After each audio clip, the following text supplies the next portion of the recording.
আজকে যে বিষয়টা দেখিয়ে দেব সেটা হচ্ছে কি, আপনারা অনেকেই রাত্রে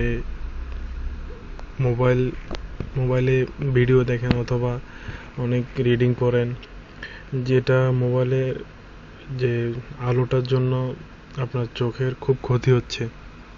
তো আপনি আপনার চোখের ক্ষতি না করেই রাত্রে একদম অনায়াসে আপনি যে কোনো কিছু করতে পারবেন। ভিডিও দেখেন অথবা রিডিং পড়েন, আপনার চোখেরও ক্ষতি হবে না, আপনার নিজেরও খুব কমফোর্টেবল ফিল হবে। তো একটি এই অ্যাপসটার মাধ্যমে আপনি আপনার রাত্রে খুব সহজে আপনি রিডিংও করতে পারবেন, ভিডিও দেখতে পারবেন, আপনার চোখের কোনো ক্ষতি হবে না, আর আপনিও খুব অনায়াসে দিব্যি ইউজ করতে পারবেন। তো এটা আমি কথা না বাড়িয়ে দেখিয়ে দিচ্ছি। একটা সিম্পল একটা অ্যাপস, এটা জাস্ট ডাউনলোড করে আপনি যখন রাত্রে কোনো কিছু ইউজ করবেন তখন ওটা ওপেন করবেন। ঠিক আছে, আমি দেখিয়ে দিচ্ছি। আপনি প্লে স্টোরে গিয়ে আপনি লিখবেন screen, SCREEN screen filter, FILTER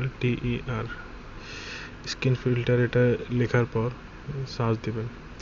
তো এখানে তো অনেকগুলাই আসবে, এখানে আচ্ছা যাই হোক, আমার এটাই আসবে সম্ভবত, কিন্তু এই অ্যাপসটা অনেক ভালো। এটা রেটিং দেখেন 4.5, আর এখানে কমেন্টসগুলোও দেখে নেবেন। হ্যাঁ, দ্য বেস্ট ডিমার অ্যাপ। হ্যাঁ, এটা অনেকেই অনেক ভালো কমেন্ট করতেছে এখানে। এটা অনেক ভালো একটা অ্যাপস, আমি নিজেই ইউজ করি, আমার ডাউনলোড করা আছে, দেখেন আমি নিজেই ইউজ করি এটা।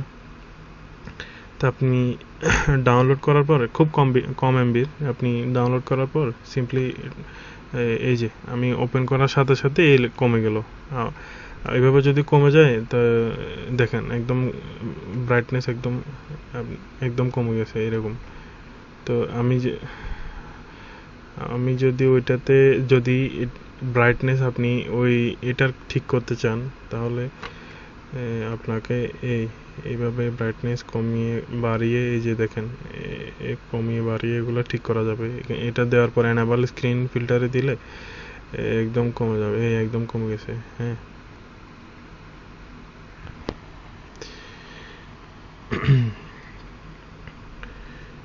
তো এটা আমি বাড়িয়ে নিচ্ছি যাতে দেখা যায়। হ্যাঁ, আমি বাড়িয়ে রাখলাম, এনেবল করলে এটা আবার কমে গেছে। হ্যাঁ, এটা যাই হোক, এভাবে এটা খুব সিম্পল একটা অ্যাপ, আপনি নিজেই সেটিং করতে পারবেন আপনার প্রয়োজন অনুযায়ী। আপনার আলো যেটা প্রয়োজন হবে সেটাই আপনি সেটিংস করতে পারবেন। এখানে জাস্ট আমি মোবাইলের যে ব্রাইটনেসটা, এটা অনেক মোবাইলে এটা দিয়েও এটা কমানোর পরেও আলোটা চোখে লাগে। হ্যাঁ, তো আসলে ওই অ্যাপসটা খুব একটা ইউজফুল অ্যাপ, যেটা আরও আলো কমিয়ে দেওয়ার জন্য সহায়তা করে। তো আশা করি এই অ্যাপসটা যারা জানেন না তাদের জন্য, যারা জানেন তারা আবার হাসাহাসি করবেন না, কারণ আপনার জন্য এই ভিডিওটা না, যারা জানেন না তাদের জন্য। অন্ততপক্ষে একটা মানুষের উপকার হলেও তো হবে। হ্যাঁ, যদি একটা মানুষের উপকার হয় তাতেও আমি খুশি। যাই হোক, ধন্যবাদ ভিডিওটা দেখার জন্য। ওকে, ভালো থাকবেন।